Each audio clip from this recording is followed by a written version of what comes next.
Hello, Morongo Basin, and listeners around the world online at Z107.7fm.com. Here is the Z107.7 local news for Monday, September 22nd, 2025. A Yucca Valley man was arrested for investigation into the aggravated rape of a minor. On Wednesday, just before 9 a.m., San Bernardino County Sheriff's deputies responded to a residence near the intersection of 29 Palms Highway and Grand Avenue in Yucca Valley. There, they arrested Julio Medina, 52, on suspicion of the rape of a minor. The Sheriff's Department declined to provide any further information about the circumstances of the sexual abuse or arrest, saying that their investigation is ongoing. Medina is expected to be arraigned in San Bernardino County Superior Court today. He is being charged with 9 felonies, including the continued sexual abuse of a child and kidnapping a child under the age of 14 for sexual purposes. The charges indicate that the abuse began in 2017 and continued through 2024. A family member of one of the victims suggested that multiple minors were abused by Medina. Julio Medina was arrested on suspicion of the sexual abuse of a child and is being held without bail at the West Valley Detention Center. The San Bernardino County Board of Supervisors meets in regular session tomorrow morning, where they will consider approving, funding, and moving forward with contracts for road improvements on the National Trails Highway at 10 Bridges project in Amboy and Essex. The board is expected to approve the appointment of Earl Graham in lieu of election to the vacant position of director for the Mojave Desert Resource Conservation District's Board of Directors, which oversees desert-focused conservation initiatives throughout the county. They are expected to approve a contract with the Valley Star Behavioral Health Incorporated for crisis stabilization services.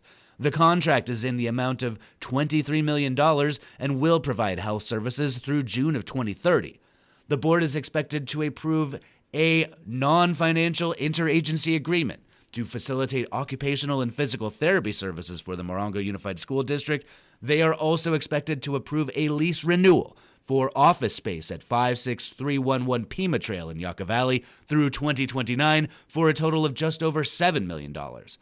The San Bernardino County Board of Supervisors meets tomorrow at 10 a.m. at their chambers at the County Government Center, 385 North Arrowhead Avenue in San Bernardino. Last night, residents mourning slain conservative commentator Charlie Kirk gathered in 29 Palms to hold a candlelight vigil in his honor. Reporter Heather Clisby was there. As a dazzling desert sunset broke across the sky, a crowd gathered on Ball Field number 4 in 29 Palms Lucky Park to honor slain conservative activist Charlie Kirk, who was gunned down on September 10 while addressing a crowd at Utah Valley University in Orem, Utah. Attendees were provided with candles, small American flags, and the opportunity to sign one of 3 large condolence cards that will be sent to Turning Point USA, a conservative organization based in Phoenix, Arizona, co-founded by Kirk. A crowd of roughly 80 to 100 people came bearing chairs, blankets, and heavy hearts to sing, listen, and pray together. Vigil organizer Jasmine Parker was moved to create a local event on the same date as Kirk's large memorial service in Glendale, Arizona. I saw that nobody was really doing anything, and I saw some stuff online too that people were asking, is there any vigil going on here? And so I just thought, instead of waiting around, I'll just get it going. When asked what moved Parker to honor Kirk, she shared thoughts as her wife, April Sickles, also chimed in. I liked the guy. I enjoyed watching him speak. I liked that he got out there and debated, and the video was very traumatizing. I didn't want to see that on social media, you know. And we knew that he didn't agree with our lifestyle, but I feel like he would have talked to us, and I think we would have still been able to engage in conversation, and yeah. I think that's the most important thing. And people say, you know, that he was hateful and racist and homophobic, and I never felt that way from him.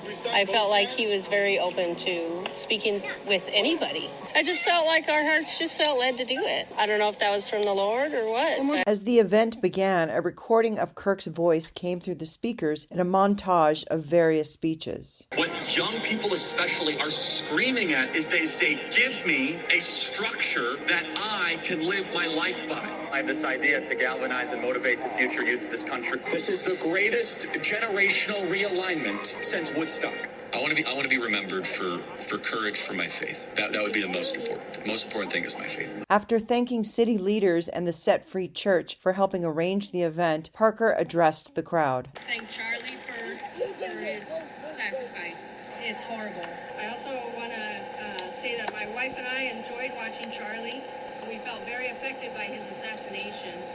And we wanted to honor him and pay tribute to the way he lived his life. Several members of the Set Free Church in Wonder Valley were in attendance. Pastor Nick Foley addressed the crowd while others led attendees through song and prayer. This is a place of peace. This is a community coming together in the name of God and for peace and unity for our community. Foley invited attendees to share their feelings of grief, and as night fell over the gathering, a line formed at the microphone. One by one, people shared their thoughts on Kirk's life, his untimely death, and their personal faith. Parker, in her remarks, had shared a Bible scripture which she felt summed up Kirk's spirit most accurately. He will not be afraid of evil tidings. His heart is steadfast in trusting in the Lord. Psalm 112.7. Charlie and his family lived this. He lived unafraid, and let us do the same. Thank you all again for coming out. Reporting for Z107.7, I'm Heather Clisby. A new dance studio is coming to the Morongo Basin and launching their business with a week's worth of dance-related events. Here's reporter Adeline J. Wells with more. SOMA Dance Studio opens in early October, bringing new movement and wellness-based dance classes to the high desert. The studio offers drop-in classes across a variety of dance styles, such as ballet, modern, and freeform courses such as SOMA Wave. Additionally, semester and year-long programs for youth are available as part of the SOMA Conservatory, which will encompass a deep dive into dance traditions and technique. With classes for children, teens, and adults, SOMA emphasizes a multi-generational approach to the multifaceted world of dance. SOMA founder and executive director Nicole Taro has been a lifelong dancer with an extensive background in Pilates. Assistant director Ella Crow began dancing as a teenager and now works as a nurse at the High Desert Medical Center. The two connected over 5 years ago, and with friends organized a dance class to instruct their children. As Crow explained, that class evolved into SOMA, now a full studio with diverse program offerings rooted in their wellness backgrounds. We wanted to really bring a certain aspect of dance to the high desert. We wanted to introduce improvisation, using movement and the somatics of movement as a way to get everyone into their bodies, but also finding a very professional level of dance.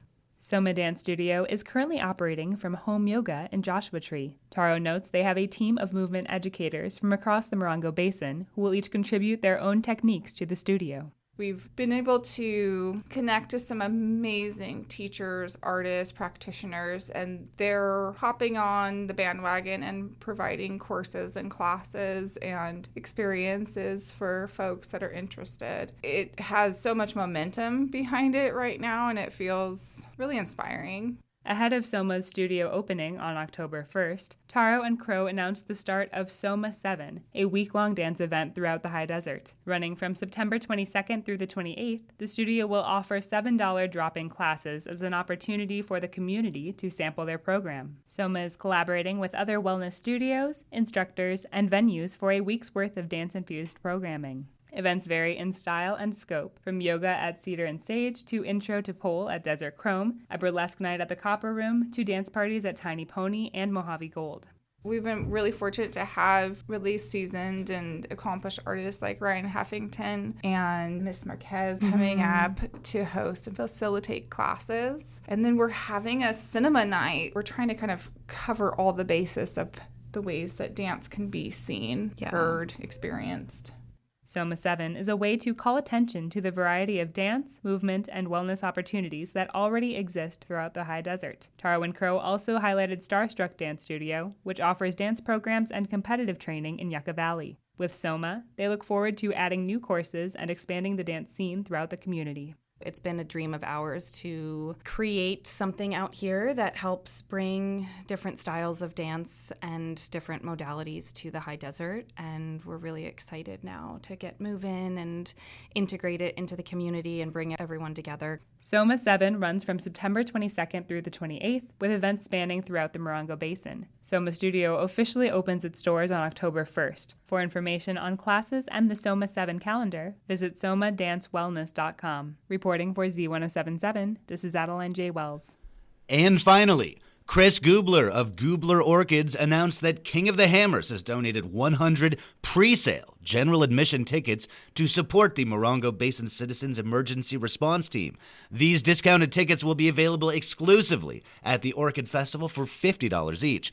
King of the Hammers will be held in Johnson Valley from January 22nd to February 7th in 2026. 100% of the proceeds from these ticket sales will fund MB-CERT's ability to augment tools, equipment, medical supplies, and to purchase a new, larger emergency response cargo trailer. The Morongo Basin Orchid Festival marks its 30th year this October. 17 nonprofits will be participating in this year's festival. The organizers say they expect to raise over $50,000 for high desert nonprofits. That's our local news. Hear local news 7 times a day, 7 days a week at 7, 8, 9, noon, 4, 5, and 6. If you hear about news happening, let us know. Email us at tips@z1077fm.com.